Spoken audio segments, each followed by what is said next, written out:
Devamlı kulak salan hürmetlik vatandaşım. Şundak. Prezident Trump umumiy yig'inda so'zlagan nutqida Chavshan Amerika va Amerikaning ittifoqdoshlariga tahdid keltiradigan bo'lsa, o'zil kasal tarmar qilamiz dedi. Amerika davlat mudofaa ministri James Mattis haftaning birinchi kuni Chavshanga qurol ishlatishni tanlash bu mavjud dedi. Amerikada aloqador taraflar qurol ishlatish to'g'risida xabar tarqatishga boshladi.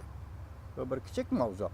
Amerika Qo'shma Shtatlarining davlat ishlar kotibi Tillerson BBC muxbirining ziyoratini qabul qilganda mundaq ko'rsatdi. Agar Chavshan masalasi to'g'risidagi diplomatik tirishchanliklar mag'lub bo'ladi ekan, bizga faqat harbiy ishlarni tanlashlar eshib qoladi.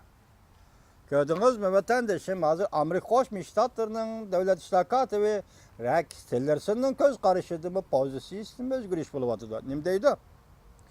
Agar Chavshan masalasi to'g'risida diplomatik tirishchanliklar mag'lub bo'ladi ekan, bizga faqat harbiy ishlarni tanlashla eshib qoladi.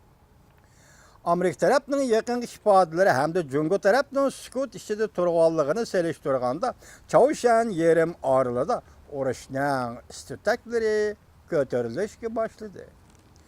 Desak go'yo mintaqaga uyg'un keladi.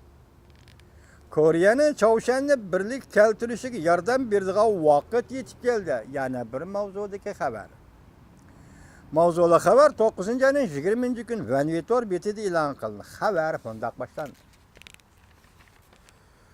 Amerika Biaojun Jokan Xitoy tilida, ingliz tilida Weekly Standard deyiladi ekan. Torbeti Amerika Shirkatchilar tadqiqot institutining mudiri Dan Blumenthal apandining maqolasini e'lon qildi. Maqolada mundaq ko'rsatildi. Prezident Trumpdan burungi prezidentlar Prezident Trumpga strategik tanlash yoki uzun muddat tahdid solib Chavshan Kim Jong-un hokimiyatini cheklash yoki Chavshan Kim Jong-un hokimiyatini og'dirishga uzun muddat tirishchanlik ko'rsatib, chora tadbir qo'llanib, Janubiy Koreya bilan Shimoliy Koreyani birlik keltirishdan iborat strategik tanlashda qoldirib qo'ydi. Haqiqatan boshqa tanlash qolmadi.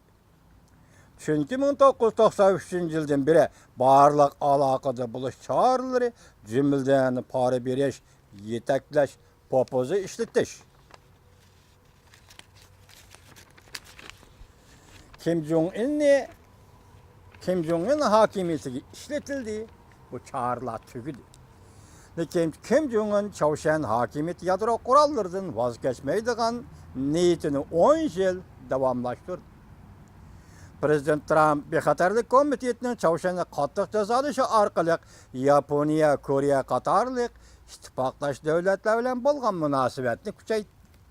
Prezident Trumpning Chavshan Kim Jong-unga Jungoga besim ishlatish strategiyasi agar g'alaba qozonib, ittifoqdoshlarning qo'llashiga erishadigan bo'lsa, tuvandagi masalalarga javob berilishi kerak.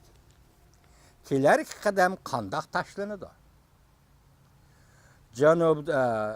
Janubiy kechiringlar, keyingi qadam qandoq tashlanadi?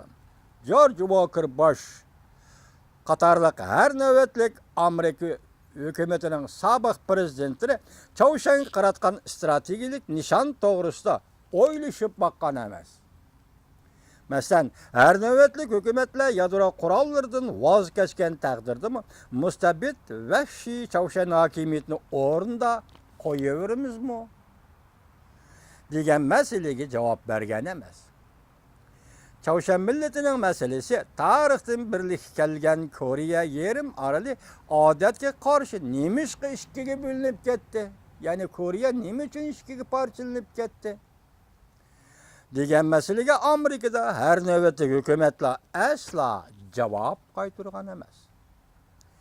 Prezident Trump hukumati oxiri Koreya yerim oralini birlik keltiradigan strategik yo'lga qadam tashlashi kerak. Bu maqolaga diqqat qiling hurmatli vatandoshim.